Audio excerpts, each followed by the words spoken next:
Hallo meine Lieben und herzlich willkommen auf meinem Kanal. Ich freue mich, dass ich euch wieder zu einem Video begrüßen darf. Und ich freue mich wirklich riesig, dass ihr wieder mit dabei seid. Heute ist der 31. Oktober, also Halloween, und das heißt, Oktober ist fast vorbei und das heißt, es ist auch Zeit für ein Monatsupdate. Das Monatsupdate für den Monat Oktober. Ja, ich möchte euch wieder zeigen, was ich im Oktober gestickt habe und es wird wieder einiges zu sehen geben. Also es gibt Finishes, es gibt Neuanstiche und natürlich habe ich auch an meinen angefangenen Projekten weitergearbeitet. Wir werden jetzt gleich starten und zwar mit den Finishes. Danach kommen meine Kreuzstickarbeiten. Da fangen wir mit den kleinen Projekten an bis zu den großen und im Abschluss zeige ich euch noch meine Perlenstickprojekte.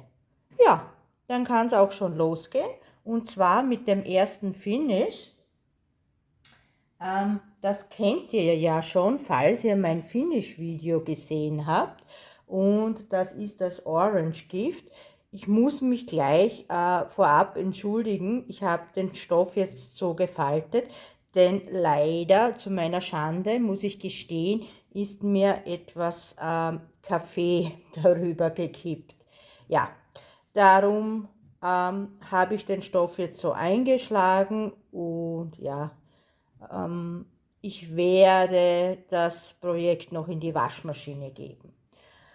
Also nur ganz kurz, denn es gibt ja auch ein Finish-Video dazu. Es ist das Orange Gift von Painting Fairy Cross Stitch, habe ich im Rahmen einer Kooperation erhalten und es hat 10 Farben. Also ein kleines, niedliches Projekt, nur 34 Stiche hoch und 32 Stiche breit, auf 14 Count Aida gestickt. Also das hatte ich in kurzer Zeit fertig, also auch die Backstitches. Ja, das kleine Orange Gift von Painting Fairy Cross Stitch war mein erstes Finish für diesen Monat. Dann kommen wir auch schon zum zweiten Finish. Auch das habt ihr im Finish-Video gesehen. Und zwar ist es das kleine Schweinchen, ein Teil der Little Animal Series, auch von Painting Fairy Cross Stitch, auch im Rahmen einer Kooperation erhalten. Ja, das kleine Schweinchen hat 19 Farben und ist nur 52 Stiche hoch und 50 Stiche breit und ja, auch auf 14 Count Aida. Und da hatte ich ja das Problem, ihr seht es ja noch immer mit dem Vordruck, der sich nicht auswaschen lässt. Entschuldigt. Ja, das Rot, das ihr hier sehen könnt, war eigentlich ein schwarzer Vordruck. Also es ist die Schrift hier noch zu sehen und auch man sieht hier noch die Umrandung, auch die war schwarz. Also ich habe jetzt verschiedene Dinge ausprobiert. Ich habe ja auch nochmal Painting Fairy Cross Stitch angeschrieben und die haben mir ja geraten, ich soll es mit Bleiche versuchen. Und ja, ich habe das auch gemacht, hatte das dann auch im Wasser eingelegt nochmals, habe es auch leicht ja, geschrubbt, aber wie ihr seht, der Vordruck ist nach wie vor da und ja, als nächstes werde ich das gute Stück wirklich in die Waschmaschine geben, auch bei 60 Grad, wie ich von einigen Zuschauern als Tipp bekommen habe. Ich werde es wagen, vielleicht geht dann der Druck raus. Also das war das zweite Finish in diesem Monat, also das kleine Schweinchen von Painting Fairy Cross Stitch. Danach So. Das dritte Finish, auch das habt ihr im Video gesehen, ist das Seaview Girl von Joy Sunday. Das habe ich selbst gekauft bei Biggest Craft. Es hatte 41 Farben und ist 148 Stiche hoch und 109 Stiche breit. Gestartet im April dieses Jahres und jetzt im Oktober beendet mit den ganzen Backstitches. Ich zeige es euch nochmal aus der Nähe.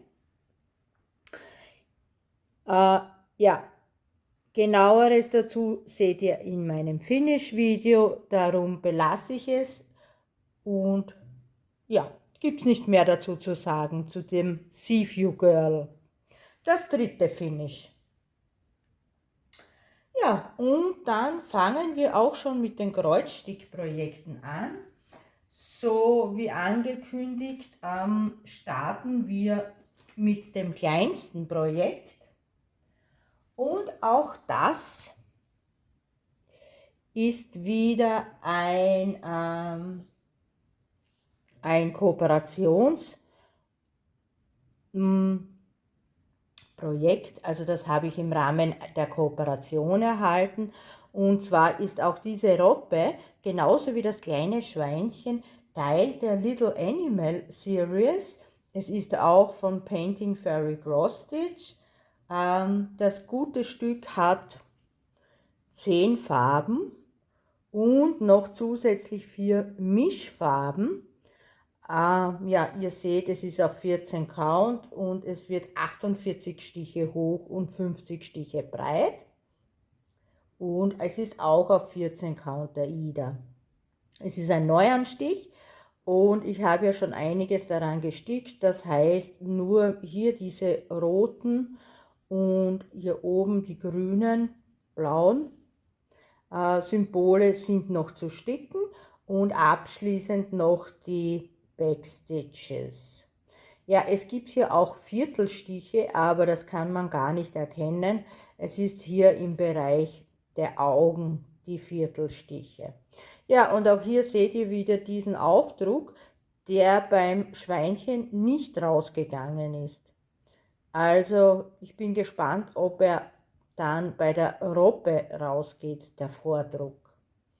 Ja, also da denke ich mir, das wird schnell fertig gestickt sein und ich werde das sicher jetzt ich werde das sicher kommenden Monat beendet haben. Zumindest die vollen Kreuze, ob ich dann den Backstitch auch gleich beende, das weiß ich noch nicht. Also, ja, das war die kleine Robbe, auch wieder von Painting Fairy Cross Stitch. Das nächste Projekt ist auch ein Neuanstich. Und zwar, das habt ihr in meinem letzten Video gesehen. Da habe ich es in einer Stickzeit mit euch angestickt und es heißt Pumpkin Halloween Castle. Also es ist diesmal kein Vordruck. Ich habe es auch in einer Kooperation erhalten und zwar von One-to-One Stitch. Ja, das Projekt hat 26 Farben und noch 10 Mischfarben. Also es wird nicht so riesig, das Projekt. Es wird 102 mal 102 Stiche groß. Ihr seht ja wie üblich auf der rechten Seite eingeblendet ein Vorschaubild und falls es auch gibt, natürlich auch ein Vorherbild. Ja, ich sticke es auf 18 Count Aida, also hier auf einen Blankostoff, habe es dieses Monat angestickt und habe dann noch ein bisschen weiter gestickt, denn im Stickzeitvideo habe ich ja nur die grauen Stiche gestickt gehabt, also den Rahmen der Tür und habe jetzt ein bisschen ja die Tür aufgefüllt und nach oben auch weiter gestickt. Ja, es war nicht so einfach zu sticken, denn da habe ich ja leider nur eine Papiervorlage Und auf der Papiervorlage sind auch sehr, sehr viele Backstitches eingezeichnet. Also ihr seht es ja hier auch im Vorschaubild. Es gibt wirklich viele Backstitches und daher sind auch die Symbole nicht so leicht zu erkennen. Und ich muss sagen, ich habe schon einiges wieder aufgetrennt und wieder neu gestickt, da ich mich jedes Mal verzählt habe. Ja. Ob ich jetzt nächstes Monat weiter sticke, weiß ich noch nicht.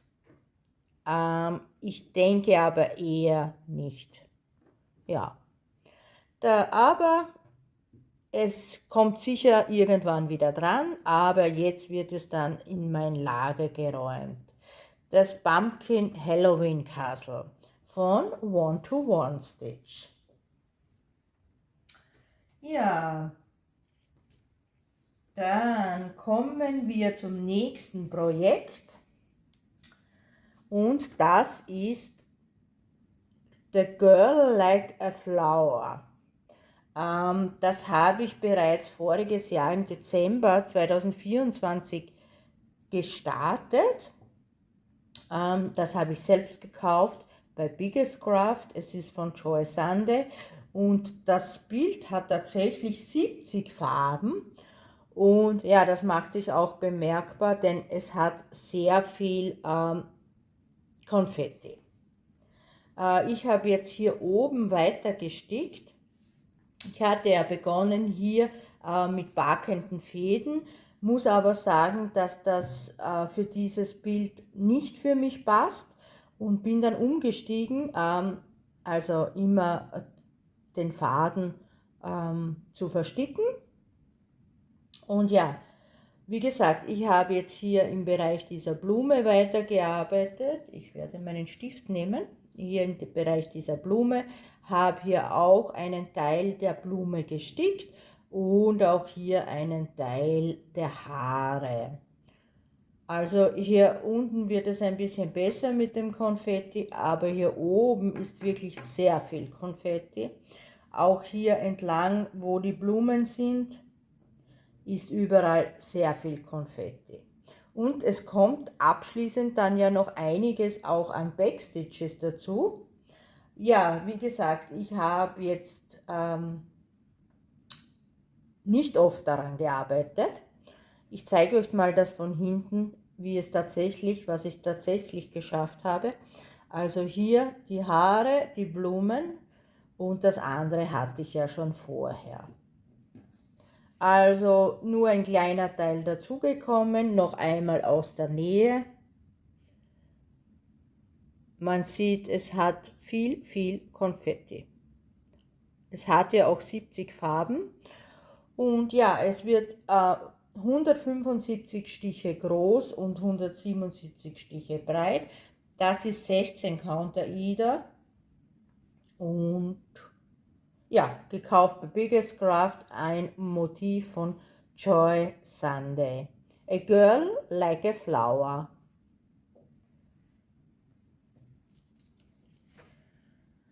Dann kommen wir zu einem Lieblingsprojekt von mir, woran ich wirklich sehr gern arbeite. Und das ist der Erdbeerzwerg. Also der macht immer noch wirklich viel Spaß. Den habe ich auch bei Biggest Craft gekauft und der ist von Spring Brand. Er hat 58 Farben und 4 Mischfarben und er wird 217 x 217 Stiche groß. Ich sticke ihn auf 14 Count Aida und auch hier sticke ich immer den Faden fertig. Auch da passt für mich das Backen der Fäden nicht. Und den habe ich im April dieses Jahres gestartet und wie ihr seht, habe ich ja wirklich schon einiges geschafft. Also die Mütze ist so gut wie fertig mit den vielen Erdbeeren und mit den Blüten.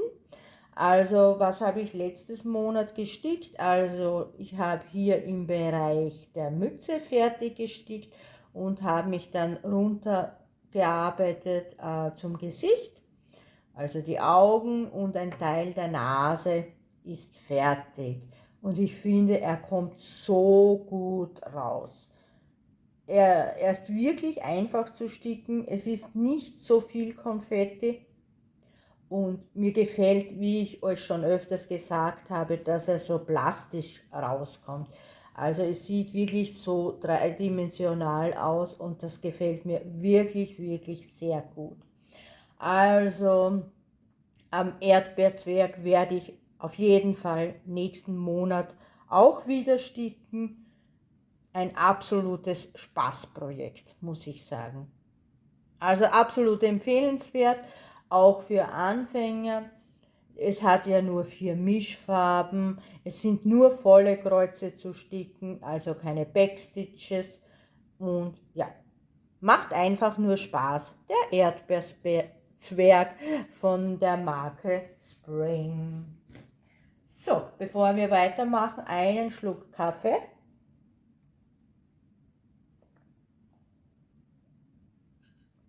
Ja, dann geht es zum nächsten Projekt. Die Projekte werden ja jetzt immer größer und dann kommen wir auch zu einem Projekt, das ich sehr gern mag, und das ist der Otter. So, ich bringe ihn, ja, es geht sich aus, ungefähr, dass ich ihn ins Bild bringe. Der Otter ist von Painting Fairy Cross Stitch, aber ich habe ihn im Rahmen einer Kooperation von VIP Cross Stitch erhalten. Er hat 96 Farben und davon sind 40 Mischfarben. Also er wird 250 Stiche hoch und 250 Stiche breit. Und ich sticke ihn auf 14 Count Aida und habe ihn im Juni dieses Jahres gestartet. Ja, was ist diesmal dazugekommen? Und zwar, ich habe hier diesen Block fertig gestickt und ich muss sagen, der hatte es wirklich in sich. Also es ist, ich kann es nur immer wieder wiederholen, der Otter ist Konfetti pur. Wirklich Konfetti pur. Man sieht es ihm vielleicht nicht an, aber er kommt nur sehr langsam voran, da er wirklich, wirklich sehr konfettireich ist. Ja, insgesamt habe ich tatsächlich 2000 Kreuze daran gestickt. Wie gesagt, ich habe diesen Block hier aufgefüllt und kann dann jetzt in den nächsten Block wandern und dann wäre die erste Blockreihe sozusagen fertig. Hier sticke ich ja mit bakenden Fäden, wie ihr seht, und das passt für mich bei diesem Projekt einfach am besten. Ja, er kommt auch wirklich, wirklich sehr gut raus, wenn ihr euch das Vorschaubild anschaut. Also es entspricht tatsächlich dem Vorschaubild. Und ich mag ihn ja wirklich sehr gerne. Es gefällt mir wirklich sehr gut, aber leider sehr schwierig, sehr mühsam zu sticken. Also mühsam ernährt sich der kleine Otter von von Painting Fairy Cross Stitch. Er heißt ja Happy Sea Otter. Ein schönes Projekt. Ja, das nächste Projekt, noch eine Spur größer. Also ich bringe es nicht ganz ins Bild, wie ihr sehen könnt, aber ich zeige euch jetzt nur, was bereits gestickt ist. Und es ist die Katze im Körbchen. Ich habe sie so benannt, also es gibt eigentlich keinen offiziellen Titel dazu. Und es ist von Waterbiz. Ich habe es im Rahmen einer Auktion ersteigert. Und ja, die Katze hat 50 Farben, davon sind 18 Mischfarben. Sie wird 314 x 314 Stiche groß, das sind in etwa 50 x 50 cm. Ich sticke sie auf 16 Count Aida und habe sie voriges Monat im September gestartet.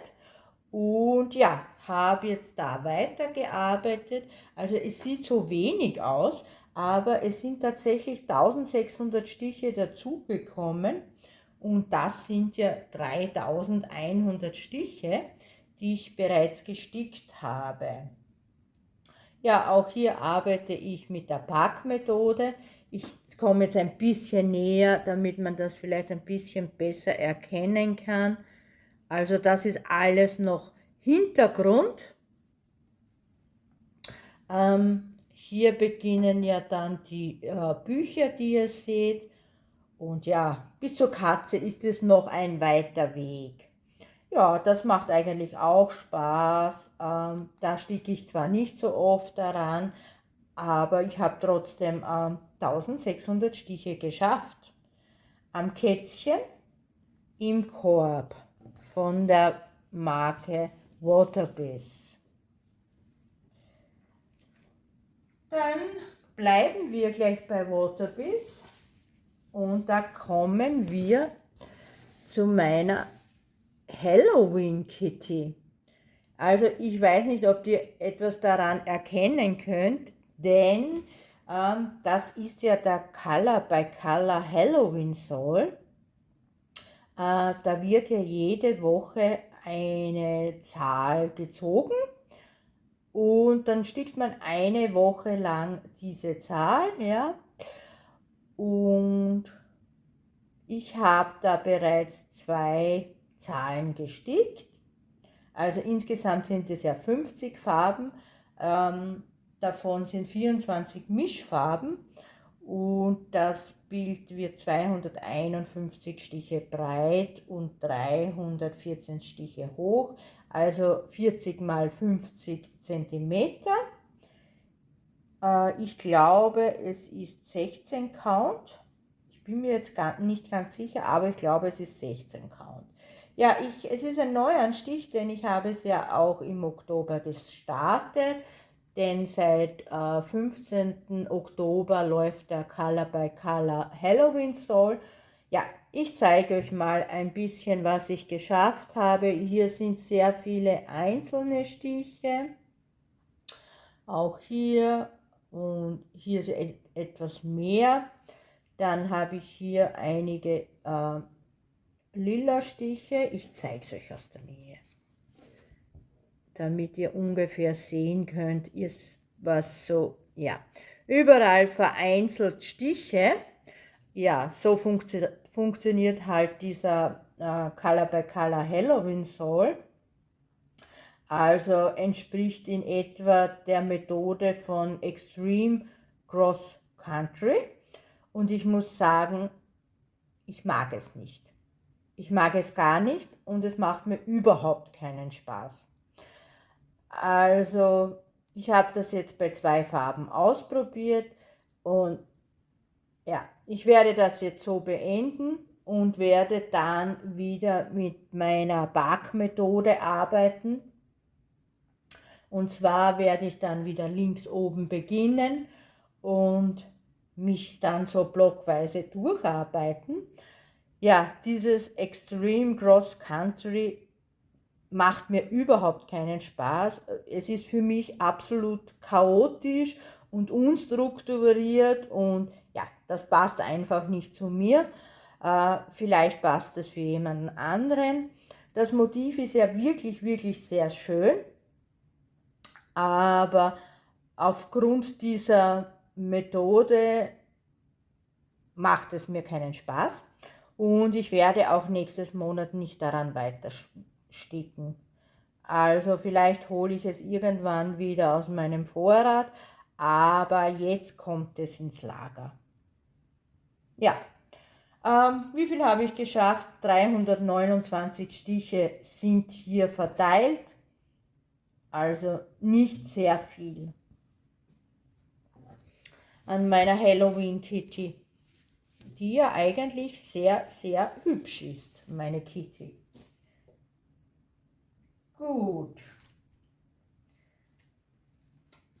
Das nächste Projekt, ein Lieblingsprojekt von euch, wie ich mitbekommen habe, und zwar da gibt es immer sehr viele Kommentare dazu.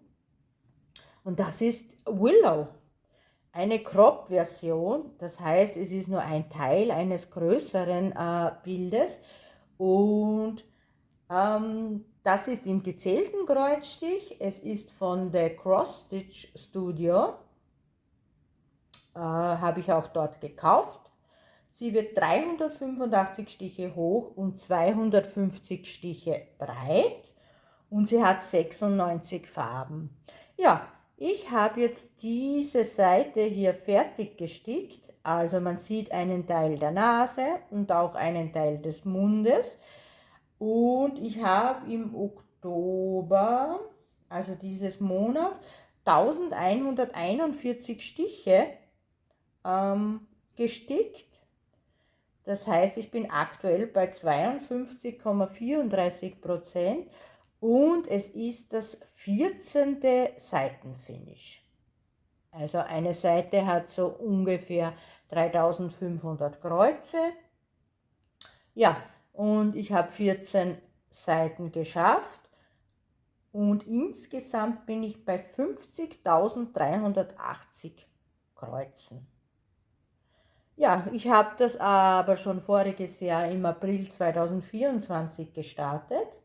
Ich sticke es auf 18 Count auf Easy Count AIDA mit CXC-Garn. Und ja, wie gesagt, es ist ein Lieblingsprojekt von euch. Ich kriege dazu immer ganz tolle Kommentare und sie kommt ja auch wirklich, wirklich sehr gut raus. Die Willow, das Herbstmädchen. Ja, da wird es eigentlich auch schon Zeit, dass ich dann vielleicht das Wintermädchen mal ansticke. Die heißt Marley und ist auch von der Cross Stitch Studio. Ja, mehr gibt es dazu eigentlich auch nicht zu sagen. Also, ja, sie sieht einfach toll aus, die kleine Willow. So,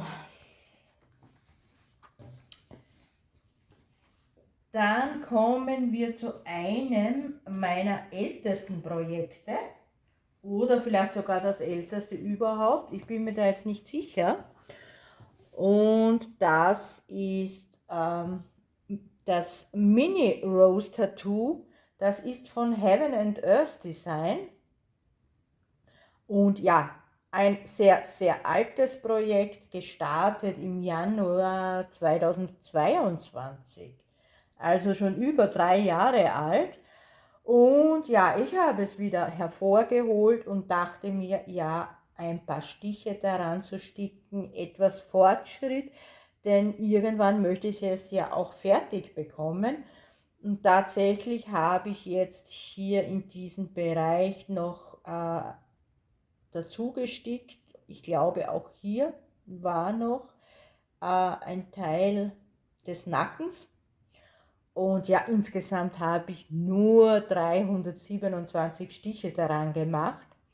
Also nicht viel Fortschritt und man sieht, es bringt nichts, wenn man sich dazu zwingt, an einem Projekt weiter zu sticken. Man kommt dann trotzdem nicht voran. Eigentlich gefällt mir das Projekt ja sehr gut, aber irgendwie mag ich zurzeit nicht daran sticken und werde vermutlich auch nächstes Monat nicht daran sticken.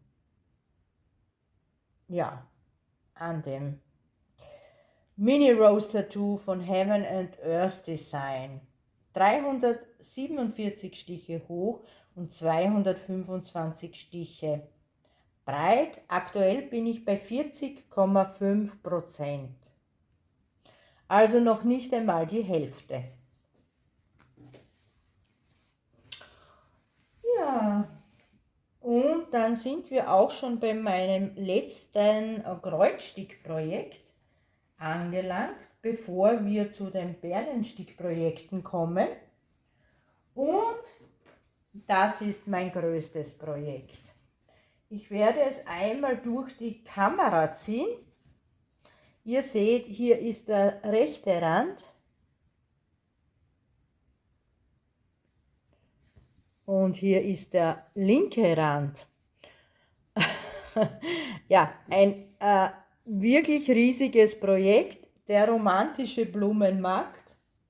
Ich habe ihn im Rahmen einer Kooperation erhalten, und zwar von Painting Fairy Cross Stitch.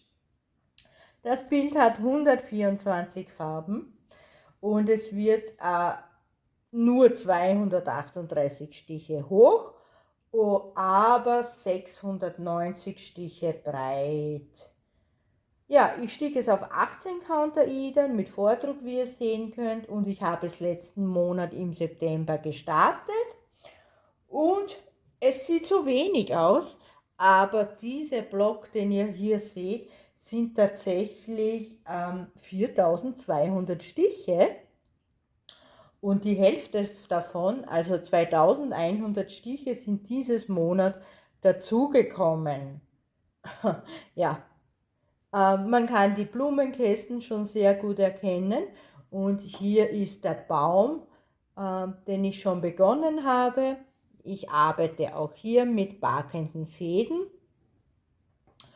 und ich arbeite auch blockweise, aber dieses Mal werde ich nicht von links nach rechts meine Blöcke arbeiten, sondern ich werde einen Block nach unten arbeiten, da die Seite ja nicht so hoch ist.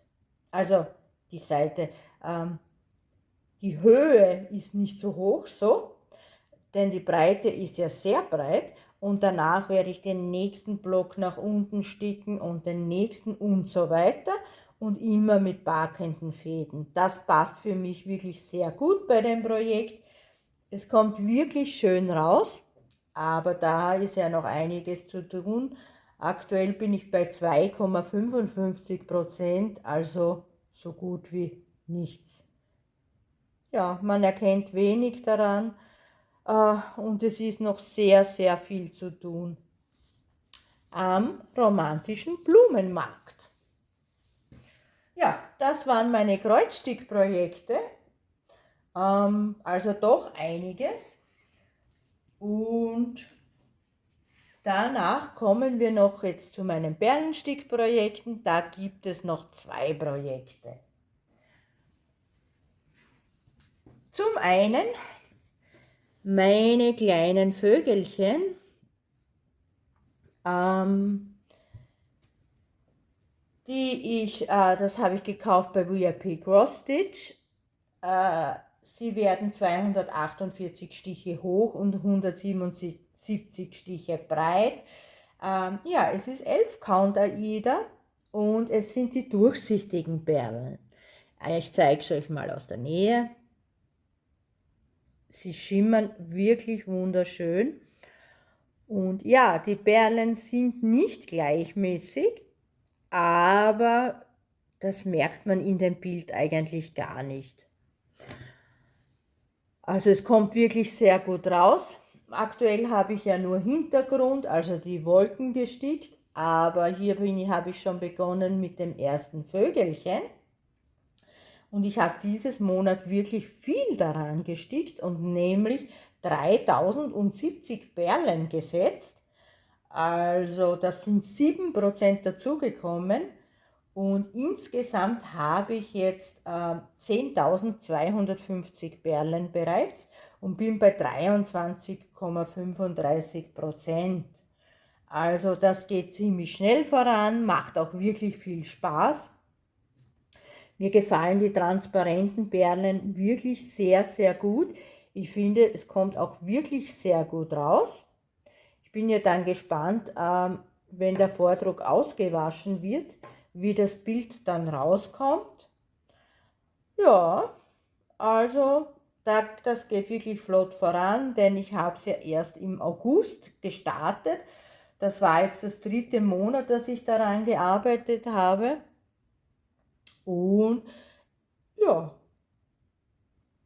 also kommt wirklich gut raus, habe fast schon ein Viertel geschafft.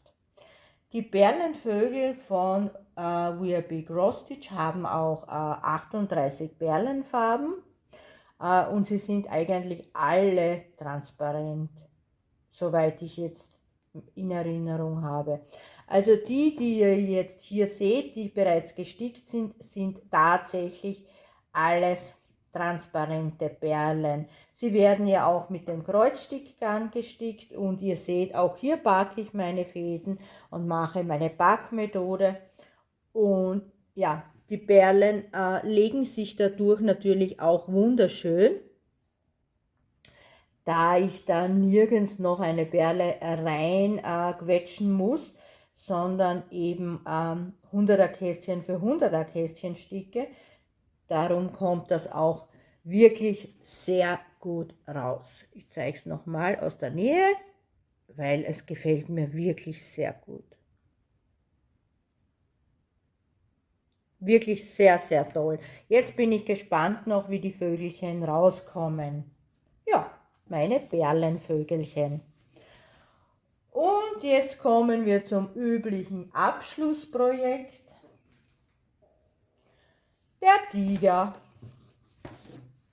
Der Perlentiger. Das ist der Tiger mit den großen Perlen, und zwar auf 9 Count. Den sticke ich ja mit Perlenstickgarn, also nicht mit dem Kreuzstickgarn. Und da habe ich sehr wenig daran gemacht, aber auch ein bisschen Fortschritt geschafft. Und zwar habe ich 4 Reihen daran gestickt, also entspricht so circa einem Zentimeter an dem Bild. Ja, 4 Reihen, es sind 424 Perlen, also nicht sehr viel. Und ja, ich bin schon weit über der Hälfte. Das, ja, nicht weit, ein bisschen über der Hälfte, denn hier in etwa ist die Hälfte, ja, also ein bisschen bin ich drüber. Er kommt auch sehr gut raus, obwohl es die 9 Count Kunststoffperlen sind. Ihr seht, sie legen sich auch wunderschön, die Perlen. Sieht natürlich ganz anders aus, die Optik, als bei den 11 Count transparenten Perlen. Aber trotz allem gefällt mir der Tiger sehr gut und langsam werde ich auch daran weiterarbeiten. Ja, ich möchte ihn ja auch irgendwann fertig bekommen. Der Perlentiger. Ja, dann wären wir auch jetzt wirklich schon am Ende angelangt.